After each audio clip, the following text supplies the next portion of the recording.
Amen. Yes, welcome back mtazamaji into our segment here, The Guest, ambayo tutakuwa tunaangalia about digital marketing. And with me I have a lovely and wonderful lady hapa hivi kwenye studio. Nimekuwa nikiwaletea watu ambao wanafanya digital, wanaume sana. Leo nimeamua nilete mwanamke bomba hapa hivi kwenye studio. Nitakuwa nawapeleka in a few minutes kwake atusalimia, tuweze kusikia pia sauti yake na tujue ametoka wapi na majina zake zote kamili. Good morning. Morning to you. Uko salama? Niko salama kabisa, nashukuru. Yes. You looking good. Thank you. Ni neema. Asante sana kwa kukuja. Yes. Unaweza salimia watazamaji, then you tell us where you are coming from na jina yako. My name is Njiru Amswan. My official name is Immaculate Njeri, but I prefer being called Njiru Amswan. Born and raised and hustling in Nakuru County, born at Gilgil. Now I'm here just a few kilometers from my mashamba, and I'm happy to be here. I'm a digital marketer. Generally, I do everything that concerns digital marketing. Yes. How has it been being a digital marketer? It's fun. Let me say it's fun because it comes with its amount of freedom. However, it's not completely fun because it's also a lot of work. And the sad thing is that it's not seen like it's a lot of work, but when you're actually doing it, it's a lot of work. Ni kazi mingi, but I love it. When you're doing something from your own passion, from a point of passion, you're able to enjoy as you earn. So I love it, and I don't think I have a day I can regret about digital marketing. Are you doing it as a full-time job ama uko na other side hustles? I'm doing it as a full-time job. Even the other side hustles, in one way or the other, they fall into the digital marketing. So it is my full-time job. It is what I do. It's what earns. It's what I earn from. It's what pays my bills. It's what sustains me. Yes, so I do it professionally. So ukiwa pale hivyo kwa nyumba una post, tuna expect kuwa na kapesa baada ya muda. Yes, kwa sababu when you're doing it professionally, unajua ufanyi kama a gig. So actually I have a consultant company. So when you take me, even if you're taking me as a consultant person in your company, we are signing it as a contract between two companies or two businesses. So because it's not a gig, hakuna kubahatisha hapa na pale. You have the clients wenye mne agree now, ni mimi nitakuwa nawafanyia hivi na hivi kulingana na package yao. So you're not earning na kubahatisha. Na pia si lazima nikuwe na postia home grace. So, well, I work from town and I also work from home. Both places I have offices, and it's a full-time job, like I said before. Now maybe this is to challenge watu wenye wanaona kama ni kitu tunafanya tu. Ni job. Ni job, lazima uwe na discipline ya kikazi, professionally, hata time management, everything. You run it as a job if you actually want to stay. Lakini kama unafanya ka side hustle, well, unaweza cheza hapa na pale lakini hauta last. Kwa hiyo, how long have you been kwa digital marketing space? I've been into digital marketing less than 3 years. Less than 3 years? Yes, I'm not yet 3 years. So it's I will say that my company was born out of COVID-19. Yeah, I gave birth to Wamson PR Limited and equally Njiru Wamson, because before I was not really known by that name. Well, that was my social media name, but most of the people used to call me my English name. But when you become a brand, everybody has no choice except to shift to where you are taking them according to how you identify yourself. So I've been here for less than 3 years. Less than 3 years. In that less than 3 years, have you faced any challenges? Ziko mingi sana. A lot. A lot. Some of them, I would say, especially in the beginning, I did not know that I could do contracts. Because it was a panic mode. Let me just say, I started from a panic point of view. Before I was employed in a school. Then COVID came and so we lost our job. And you have bills to pay. Taki kurudi mashamba by all means. So I started digital marketing. So kuna watu walininyang'anya hapo. Tulifanyia job. Since it's not written anywhere, so someone will just vanish with your money. And there's a challenge to also people that are starting that they might face, especially if you're not a registered company, you're going to face that as a challenge. Also, the other challenge, like I said, people do not think it's a job. You will honestly meet someone who is very sincerely telling you, akinjeri tulipishe dhao. Wow. Because how they are valuing it, actually si makosa yake. Anaona hiyo sio kazi. Si ni kuamka tu na kupost. Well, there's a lot.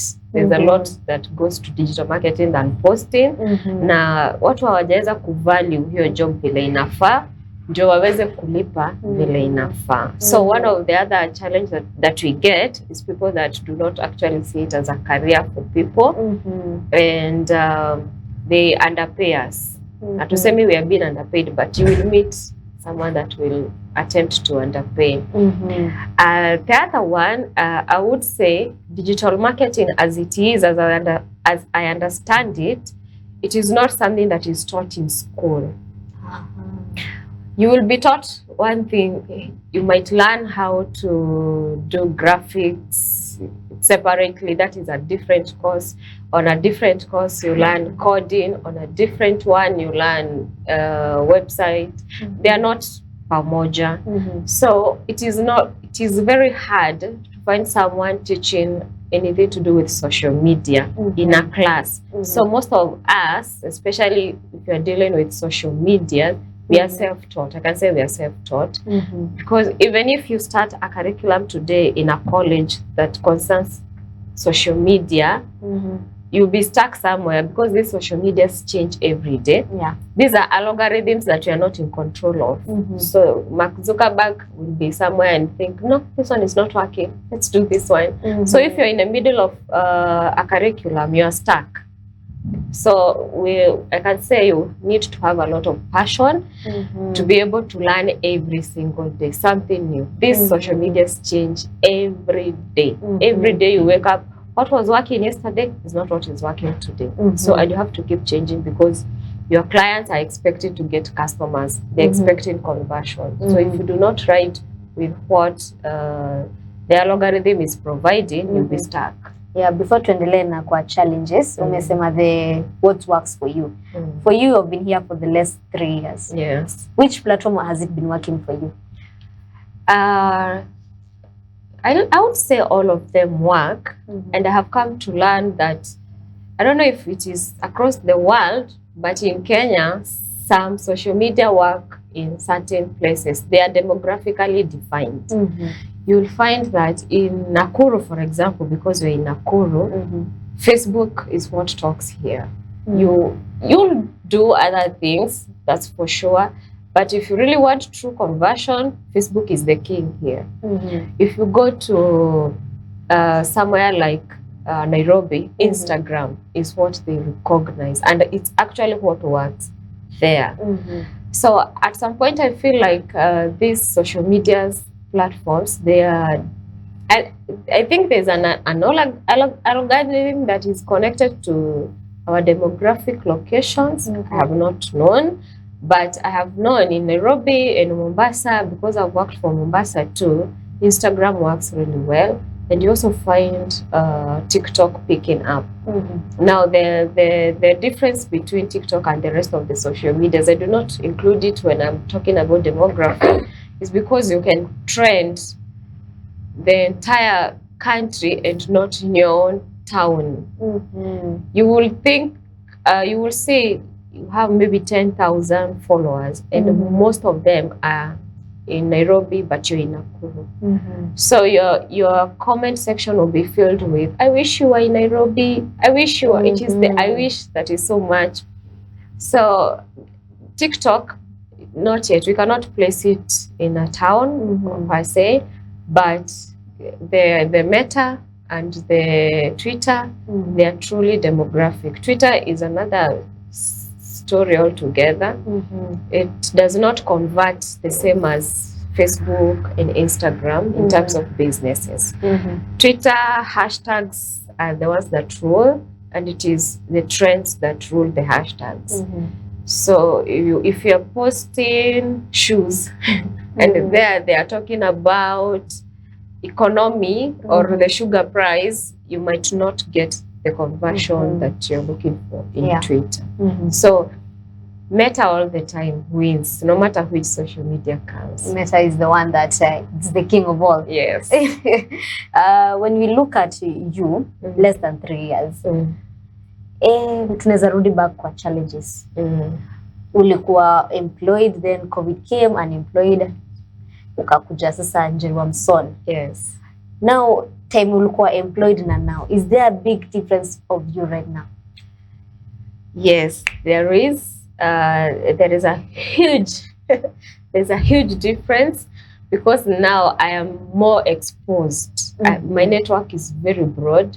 The fact that I deal with businesses and companies, and most of the time I meet with the owners rather than the managers and the hired directors, it makes my network very broad. Unlike when you're employed, you just get into your office, you sit, you take tea, parents come. I was in a school. Parents come, you talk, you solve the issue, they go. There's very little interaction when you are employed. Right now, my network is very wide. Also, I have a lot of freedom. I don't know if that is an advantage or a challenge, because freedom, when you lack discipline and you have a lot of freedom, it is a danger. It is a very dangerous thing. Utasota, utarudi home. So, there's a huge difference in terms of time. I have a lot of time, and I have a very broad network and a lot of information. I know so much about businesses that I could not know then. Yes, I know there's a lot, because I deal with all sorts of businesses. So I have to research all of them. When I get myself into a new sector, I have to research that sector. Even if I've never heard about it, I will have to know what do they do, what are the challenges, who are their competitors. You have to do a lot of research. So niko na knowledge mingi sana ya businesses, ya marketing, ya public relations, because I also do PR for businesses and personal brands. And I know so much now than I could have known if I was employed. Yes. Tukiangalia right now in our state of economy, kuna 15% VAT to digital creators. Now, since you're a digital marketer, kupale for the digital space, how is this 15% affecting you? Well, this, I don't think bado imekuwa law. Well, it is affecting, mostly it is affecting the people that have registered. If you are a freelancer, you might not get caught. Because if you're working with your own name out there, where are they going to get you? It is very hard. But for us who are registered, you have to receipt this, you have to invoice, you have to receipt. In one way or the other, they run back to KRA. And to say, even before this this proposed bill came to be, we were being taxed 16% VAT. 16%. This is what people do not know. We are taxed 16% VAT on all the ads that we run. They are on 16% VAT. So this, we are seeing it as an additional tax. We honestly do not understand why, but maybe with time it will be broken down. It will be broken down, and we also want to understand how we are going to be taxed, because there's no clear guideline yet. Even if you're a registered company, there are so many loopholes when it comes to digital.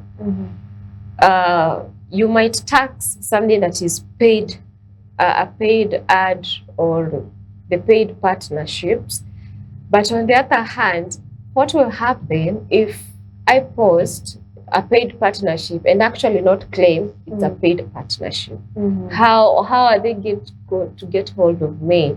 How will they be able to differentiate what I own on social media? Because I'm Jeruamson. On my KRA record, there's no Jeruamson. So how are they going to get hold of everyone so that some are not taxed and others go scot-free? So that all of us, we are in the same basket. I would really want to know how we are going to get that extra, because the VAT, the 16% VAT was getting all of us. As long as you want to do a paid ad, you're going to get the 16% VAT. But this one, I really want to know how we are going to get taxed equally. Yes, because I know kuna wale wengi ni wenye wataenda scot free. Yeah. As long as you have a huge following, you do not have to claim this business as a paid partnership. Then you will go scot free. Yes. So I would really want to understand. So I'm still learning about the new bill and looking forward to understand how it will work for all of us. Yeah. Since you're in Nakuru County, how has Nakuru County embraced you as a digital marketer? I have a certain favor of being at home because I was raised here. Okay, not literally in Nakuru, but our home is right here in Gilgil. Nothing so different. I started working when I was very young. Very young. The people that know me, I had barely had an ID, and already I was working. So I understand Nakuru easy. It is so easy to maneuver, and as a digital marketer, it have not been such a huge challenge. The only challenge could be maybe the value. Still, they do not get the value, and sometimes I feel until they understand the value of digital marketing in their own businesses, that's when they will be able to pay us properly. May God show them the light, because Amen. because digital marketing is becoming essential. No matter how much money you have, if your business is not present digitally, you will face a very huge problem in terms of competition with people who are already digitally present. So you will not be on the same space with the rest. Some they have the amount of money that you have. They are on the main streets that you are on, and they are on digital platforms. You, on the other hand, you want to be stiff and not go digital for the reasons that maybe are budgeting, because the budgeting is one of the things that clients use. But if you do not budget for marketing, you're setting your business on a very bad note, so to say, because marketing should be one of the things that you list when you're listing capital. Marketing does not have to give you results immediately you start. This is one of the challenges that I get in Nakuru. In Nairobi, it's easy. They are the ones looking for us, unlike in Nakuru where you look for clients.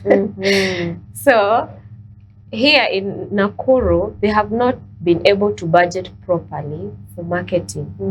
Mtu atakupea job, and the first question they're asking, so nitaanza kupata clients kuanzia kesho? No.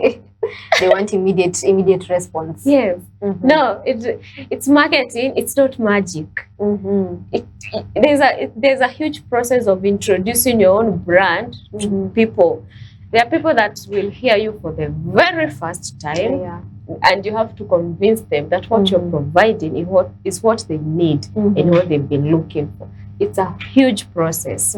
So the challenge is they have not valued it yet as it should be, and ndio maana tu pesa bado ni tudogo, and they have not embraced it as a necessity yet, and that is a very big challenge. So we have now you as Jeramson, and then pia Jeramson pia ikaboniwa. How has it been running a company knowing that you're a very young person?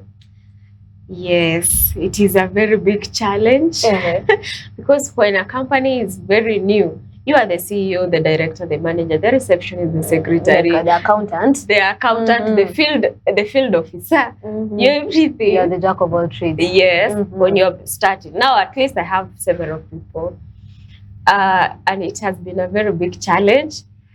The good thing is I started working when I was very young, and I have worked in so many sectors. Once in my life, I was an administrator. Once in my life, I was a receptionist. Once in my life, my last employment, I was an accountant. So I have just been interacting with these careers, not knowing God was preparing me for this. Once in your life, you are this. Once in your life, you are this. Mtu ako pale anakutazama na anajiuliza, this lady is very young. I know. Hizi zote. How comes a young lady has all of these skills? You will even be shocked that my initial degree had nothing to do with business. So what happened is, let me just say, I've learned very fast. I am a fast learner. And when I was in campus, I started something to do with criminal justice system. I'm supposed to be huko kwa law courts. Your Highness, we are sorry. Your Highness. Huko school fees kama wengine wetu. I know, but then I don't know. I think that was like for exposure because there's no point of my life feel I should be practicing that. Hapana, hata sioni hata hapa mbele kama kuna wakati nitafanya hivyo. But zile jobs zenye nilikuwa napata, I started working when I was 18 years old before I joined campus. 18 years old. 18. Director, what were you doing at the age of 18? What were you doing at the age of 18? Watu wengine kufanya kazi. Alikuwa anafanya nini? I know.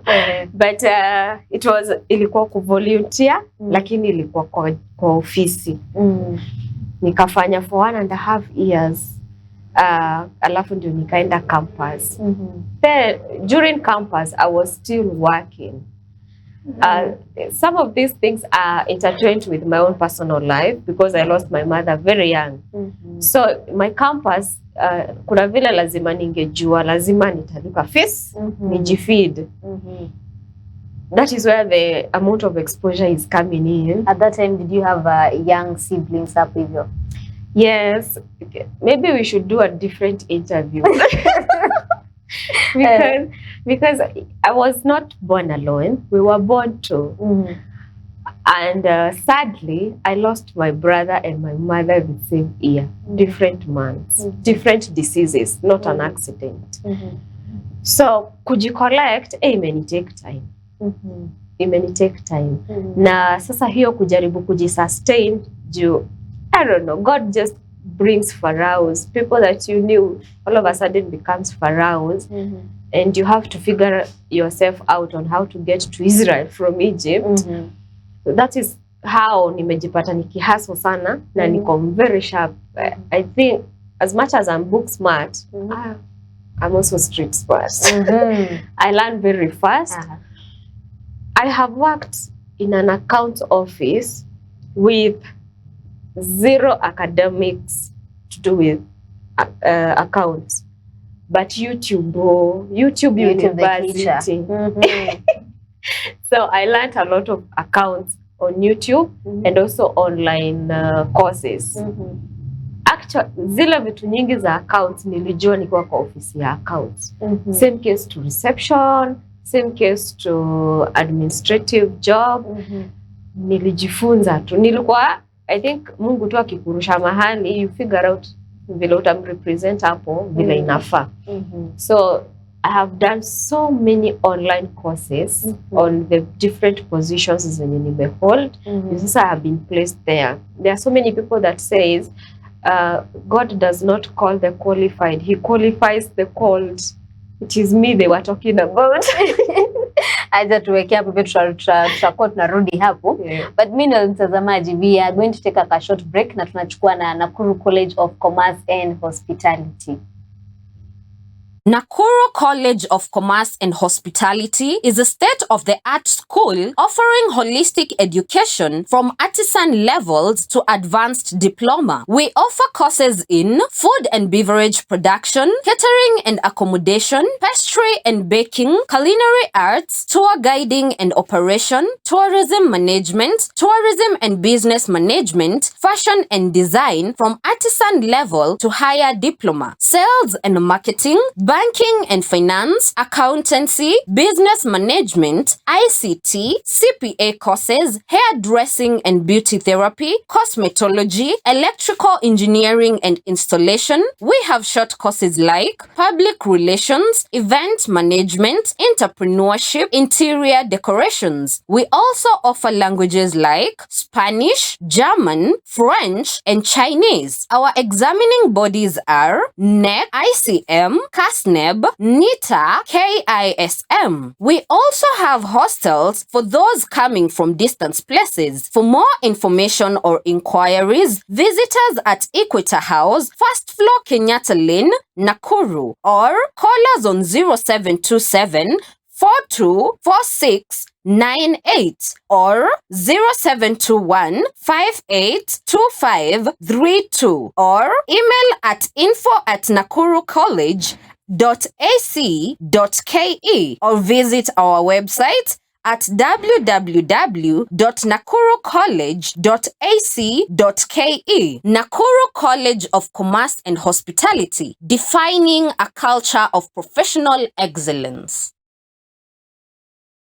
Yes, welcome back mtazamaji, na tuko na Njeri wa Msona hapa hivi, alikuwa anatuambia about her and digital marketing, how it has been. Njeri wa Msona, back to you. Thank you. Na natumai kwamba you are now good. Yes, I am. Na tulikuwa pale kwa Njeri wa PR company imezaliwa. You are telling us a story ambayo how it has been, the challenges that it has faced, being that it's a new company in Nakuru, it's a new company you are handling now, being a young person. And being a young person, let me say, as an entrepreneur, it's also a very big challenge because people think we are inexperienced. So when you're approaching maybe someone amefanya business for a very long time, anaona bado kama sina hiyo exposure, but they forget that the kind of exposure that I have is not what they have.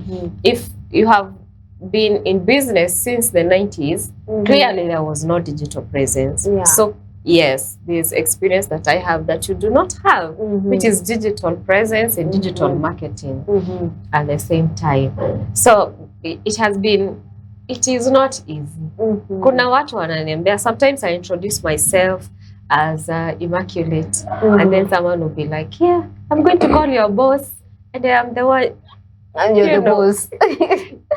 You already huwa mtu kuna vile amekuandamine by the time they're talking about calling your boss. So it is a challenge, but we overcome it. We really do. Hata David aliitwa kuwa mdogo sana. Yes, so it is us. We are the David of today. Yes. Natumai kwamba how has it has been, run for how long sasa? Tumerun officially, I started in August, COVID year 2020. So since August, I can say 2.5 years. 2.5 years. Wow, that is good. Being that you're a young lady and energetic, 2.5 years bana. Kuna watu wengi nje, wasichana wadogo.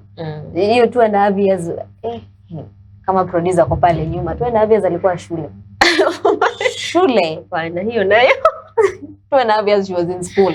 Hey, I was already self-employed.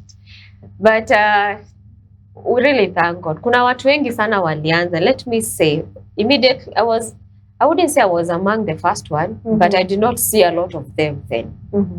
Ni kama waliruka tu vile tulianza kujionyesha. Na wengine wengi wakakuja, waka sprout out juu walifikiria ni kitu rahisi tu, ni kuamka na kupost na kurudi kulala. But when they got to the game, ndio wakajua it's not easy. Wengi sana. I even see their locations in my mind right now. But they are no longer here. Or some decided to completely concentrate on graphics. Because one thing, people tend to think graphics designing is digital marketing. Graphic designing is part of digital marketing, but you cannot be a graphic designer and own it all together as a digital marketer. You cannot. You can successfully run as a digital marketer with zero knowledge of graphics designing. Yes, so kuna watu walienda hiyo side, wengine wakaamua tu watakuwa website designer, so kila mtu akajiweka position yake. So yeah, it's not easy like I have been saying. Yes, aside from digital marketing, tuingie Airbnb business. Tumekuwa tukiona wewe na Airbnb mko sawa katika hiyo sekta. Tunapelekana mbio kweli kweli. Airbnb has been there, but people are taking it as a very new business. It's not new, it has been there. Na imejulikana sana, let me say, ime pick up very fast from last year, 2022, from February coming forward. Ime peak sana, before ilikuwa tu bado. And how I started Airbnb business, it's a short story. We were somewhere with a friend. Tulikuwa tumekaa. Of course, I had a lot of internet and a lot of time. When I was browsing through, nikaona a page. It was a sponsored ad. Ilikuwa inaitwa Lily something. It was not even a Nakuru based. Nikafungua nikaona ameweka tu manyumba. Nikamwambia beshte yangu, hizi nyumba si zake, lazima amepostia watu. So and I became curious, I can do the same. Because there's a group of people walikuwa wanakuja from Ngong, all the way from Ngong. Wananipigia wananiambia, Njeri tunakaa Nakuru, njoo kwenye tutalala. So I will make calls from here to everyone that I know. Akona Airbnb. Hata sikujua zinaitwa Airbnb. Ulikuwa unajua zinaitwa aje? Hata sijui. Nilikuwa najua ni nyumba watu kuja wanalala na wanalipa. And they used to pay expensively. Nakumbuka tukilipa 12,000 to bedroom one night. Why not try that now? And so nikaona badala wao wakujage ninateseka sana kuwatafutia kwenye watakaa. So I can just have these units ready at my own fingertips. Just like that, I created a page and I called it Airbnb Nakuru County. So that person when I sponsor your page, Mungu ambariki sana, because that is where I got the knowledge. So I made a post. You're street smart, ni dangerous. I went to one of the groups za Nakuru. I made a post that I am looking for Airbnb in Nakuru and in Naivasha. So just like that, the people that own Airbnb, they all came to the comment section. So you comment with, they will tell me where they have and their contact. So I just contacted them and told them I'm looking to list them on my page. So nikapata clients wa kulist on the Airbnb page. And just like that, nikajua how this Airbnb are run. Nikafungua zangu from the knowledge of the people nilikuwa nimelistia. And just like that, nikajua, oh, kuna watu wako na Airbnb na wako majuu. So, kumbe unaweza kuwa manager wa Airbnb ya mtu wako majuu. So you run everything like you are the owner at a certain percentage. So yes, I am a marketer of Airbnb. I am my manager of Airbnb. And I'm an owner. You're an owner. A home owner of Airbnb. Wewe ukiwa pale nyumbani, what are you owning? Producer, director, muna own nini huku hivi nyuma? Yes. An owner. This lady bana. She's really challenging. You're really challenging me. We give glory to God. So Airbnb business imekuwa, how long have you run it? Since 2022. Actually, no, 2 years. 2021, yes. 2021 February. Precisely 14th Valentine's. Yani nilikuwa tu hivyo idle hadi nikaanza biashara. Hold on, Valentine's Day. Penzi huku nje hakuna. Valentine's Day. Yes. Kama fungo ya Airbnb. Yes. It is so easy to remember the anniversary of Airbnb. 14th February. Yes. 14th February huko director akienda akitafuta Airbnb. Sasa you know, it was actually their peak. Nilipata customer wengi sana na ni siku ya kwanza. Jume sikujua. Nilianza tu ku receive calls and I'm like, oh, so this is how it goes. It was so easy. And I thank God. I think Mungu who provide tu na Mungu who command two steps zetu. Kwa sababu I really cannot give myself credit for it, especially Airbnb business. Maybe sijui idea ilitoka wapi. If it is not God, then who it is, I don't know. So ni God tu, mimi usema tu ni God aliniguide towards that path. Like I said, hata sikujua hizo nyumba zinaitangwa Airbnb. And nilikuwa green like that in that business. And I have learned a lot about the Airbnb business. And I can even advise. I even help people set up. I do a lot on this Airbnb. Umekuwa sasa interior designer. I know. Hadi unamwambia the location, the best units zenye zina sell. Kama anatafuta kupata pesa za kila siku, unamwambia the units that sell and the locations. I concentrate a lot in Nakuru na in Naivasha. Nilijaribu na Nyuki, si ati nimeacha, but the challenge with going to an unfamiliar territory, sijui kwa nini nimetumia hiyo term, ni kwa sababu once you run out of units, you are stuck. The phone calls will keep coming, but ushajaza. Kwa sababu maybe you just know 6 houses, na zishaja, but the phone calls are coming. Unlike in Nakuru and Naivasha, nikianza kujaza kutoka Naka nikuja all the way hadi Kiamunyi, nitakuwa nimemake a lot of calls, na hapo ni ngumu sana mtu anipigie simu akitaka nyumba akwe stranded. Ni ngumu sana juu as much as zangu zitakuwa zimejaa na zenye na manage zitakuwa zimejaa, I know so many other hosts. So the other territories are challenging because you probably be knowing one host, two. So once they tell you they are full, you're stuck with clients hapa phone calls. Hawezi zima simu, juu hiyo simu tu ndio inatumika in other towns like Nakuru. Tutakutafuta another time. We have a discussion about Airbnb business, but I'd like you to give a parting shot of digital marketing.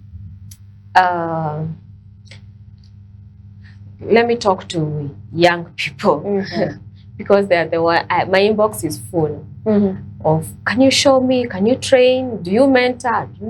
There are so many. The problem with our young people, I'll take this as a parting shot, is that I do not know what they are looking for. Personally, I started this as much as it was from a panic point. I was also very passionate about social media. I was ever present, whether there's marketing or not. Even now, I am always present. So, mtu anakukujia anataka umtrain ama ummente, but hajui area yake ni gani. Hajui strength yake kwa digital marketing ni gani. Mimi niko na strength strong sana na Kizungu. Captions huko nje tawasumbua. But you find that kuna mtu mwingine hajajua bado strength yake iko wapi, ama kama kuna area ya digital marketing anataka kuspecialize. Kuna mtu anaweza taka tu kuspecialize na hotels, mwingine small businesses. So they have not figured out. Now they want me to help them figure out, which is not possible. Passion inatoka tu kwako wewe mwenyewe. So on digital marketing, please do a research on yourself. Figure out your own passion. Utilize your passion. Kwa sababu hakuna kitu itakulipa better kama kitu unafanya from passion point of view. If you start digital marketing because of money, you will be very frustrated. It will be very frustrating. Utakosana na wanabiashara huko nje. So start it, if you want to start it from the passion point of view. If you have zero passion about digital marketing and being online 24/7, wachana nayo. Fungua tu duka alafu niite nikumarket. Yes, so let's capitalize on the passion and monetize it. Yes, monetize your passion, earn from your own passion. Kama passion yako haiko digital, wacha. Lakini kama iko digital, utilize. There's like a strength that you have digitally. Utilize hiyo itakulipa vibaya sana. Kwa sababu hakuna mtu atahitaji kukuamsha ufanye kitu. I'm also good with graphics. Naweza tu amka na nianze tu kutengeneza tu maposta, kujae posta everywhere. But I think we should continue with this discussion another time because there's also a very big challenge with posters. I have seen people misusing posters. Posters are a disadvantage to marketing because on a platform like Meta, on a platform like Meta, the more the words on the image, the lesser the reach. This is something people do not know. Probably the reason I always prefer to use organic image. An organic image, it goes 100% wherever it's supposed to go. Yes, we will find a day. We'll have that discussion. Yes. We'll bring you back again. But if there's a company or anyone that is looking for a digital marketer, how should we locate you? Tupatie number, social media tutakupata wapi? On social media, I am Jerome Son. That is on Facebook, on TikTok, on Instagram, on Twitter, even on YouTube. I'm trying to come on YouTube. Nipe time. My number is 0705 831 678. That is my office number. 0705 831 678. And the email is homsonprlimited@gmail.com. Yes, thank you so much, Jerome Son, for coming and sharing a wonderful discussion hapa hivi. Mtazamaji, we are going to take a short break. Tunarudi kumalizia kipindi yetu ya siku ya leo.